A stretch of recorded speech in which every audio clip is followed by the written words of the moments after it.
Major breaking news out of the United States Supreme Court. United States Supreme Court Justice Amy Coney Barrett has issued an order in the extremely important National Association for Gun Rights against the city of Naperville, Illinois, dealing with Illinois' recently enacted so-called assault weapon ban. Specifically, Justice Barrett has issued an order directing the defendants in this case, including the state of Illinois, to submit an argument or a brief explaining why an injunction should not enter, shutting down Illinois' assault weapon ban, quote-unquote assault weapon ban. Stay tuned. We're going to break it down and what it all means when we get right back.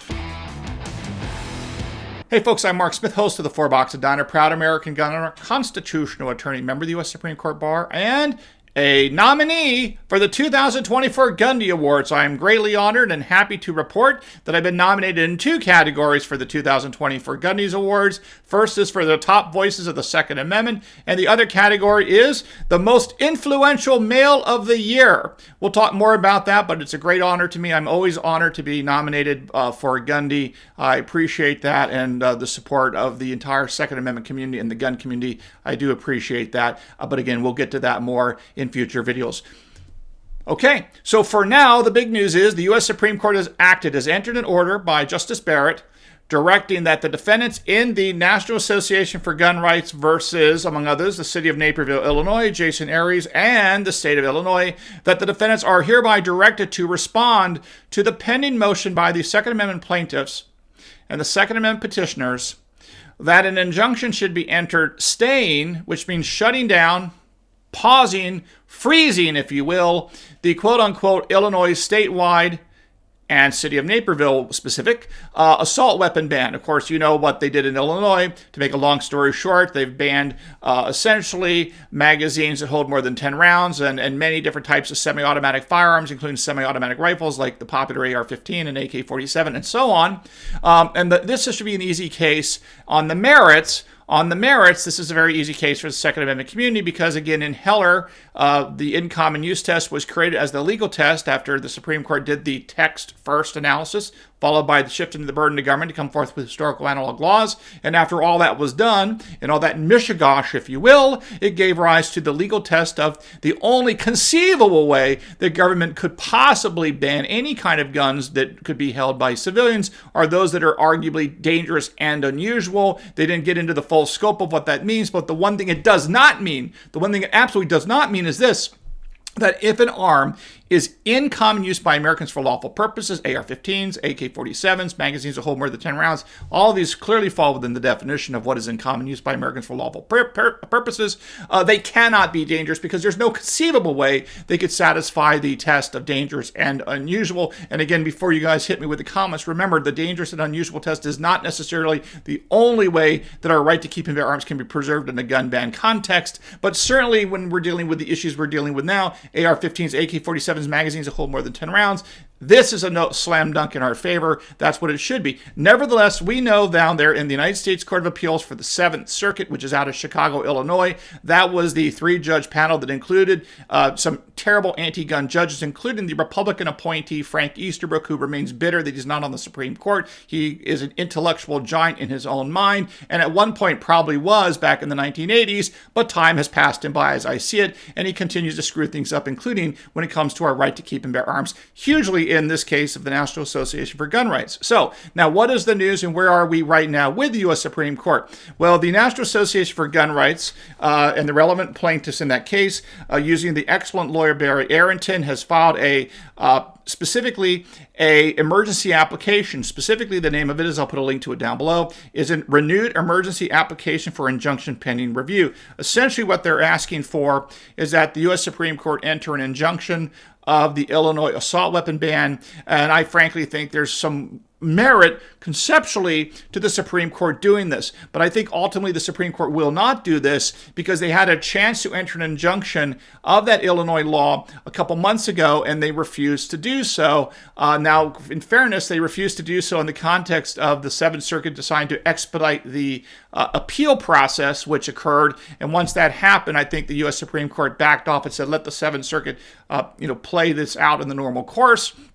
We know that the Seventh Circuit, as I predicted with that terrible 2-1 decision with Judge Easterbrook, obviously involved. We knew he was terrible on this. He's excellent if you are a law student. He's doing a moot court, perhaps, or a mock appeal. But certainly on the real court, when real cases involving the Second Amendment, he is definitely not who you want on the court if you respect the Constitution. That's my view, and that's how I see it. But let me carry on. So the bottom line is you have right now, after the Seventh Circuit Court of Appeals in a 2-1 decision, entered an order against essentially the Second Amendment plaintiffs, saying that the Illinois assault weapon ban, which again is a political propaganda term. There is no such thing as an assault weapon. You can have an assault spoon or an assault brick or an assault candlestick if that is used to assault someone. So we know assault weapon is simply a political propaganda term created by the left. I've written about this before. Nevertheless, that is where we are for now in terms of how they labeled it. So the good news is there's this renewed emergency application for injunction pending appeal to the U.S. Supreme Court. And Justice Barrett has now demanded that the state of Illinois, the city of Naperville, and the other defendants in that case submit an explanation as to why this injunction should not be granted. I suspect they're simply going to come back with a bunch of legal gruel.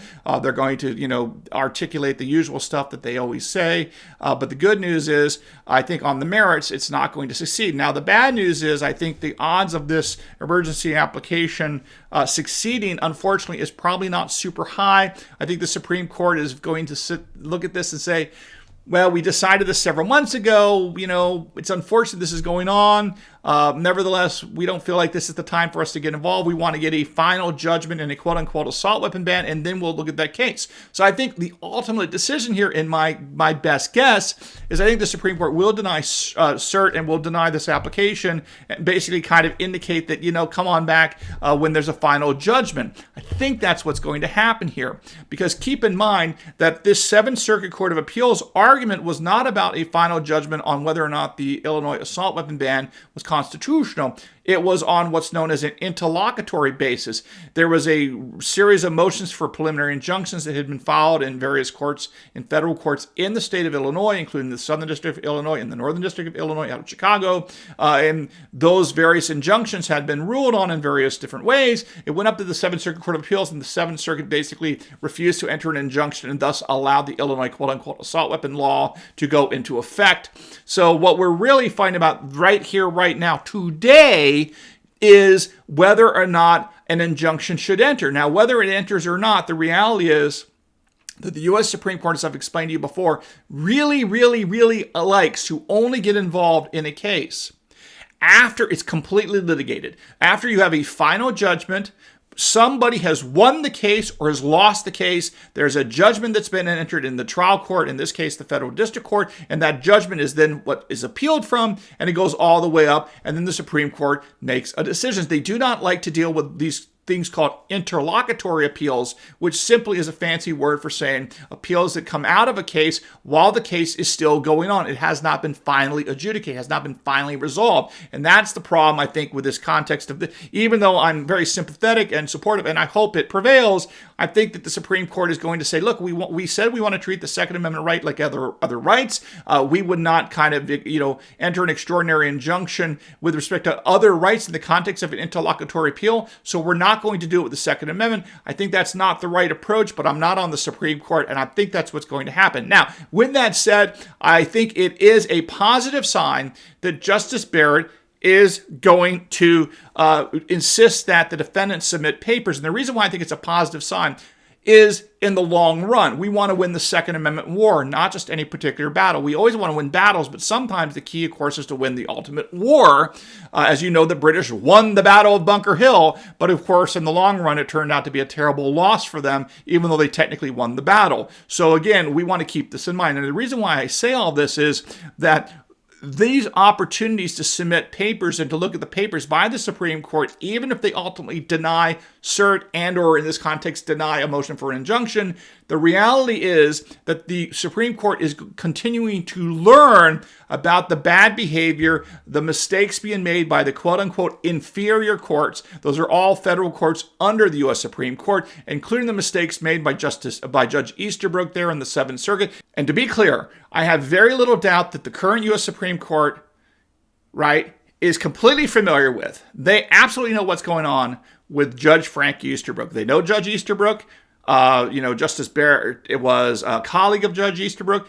Everyone knows Judge Easterbrook in the circles that we're talking about, those rarefied errors of elite lawyers. We all understand who he is and what he's about and what's been going on for the last few decades. This is not a shock to the U.S. Supreme Court. And I think these reminders about what he's doing down there in the Seventh Circuit is not a bad thing, ultimately to win the Second Amendment war over semi-automatic rifle bans, magazine bans, and the like. So again, I don't think it's a fool's errand with the application here for an emergency and for injunction, for an emergency application for injunction pending review. I don't think it's a terrible mistake or anything like that.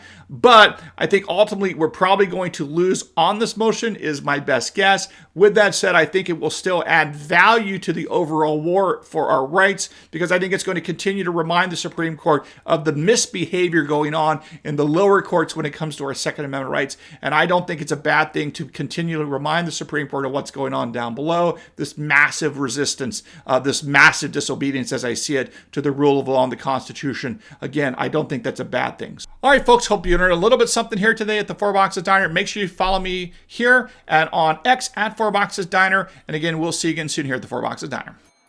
Orders up. Table 2A.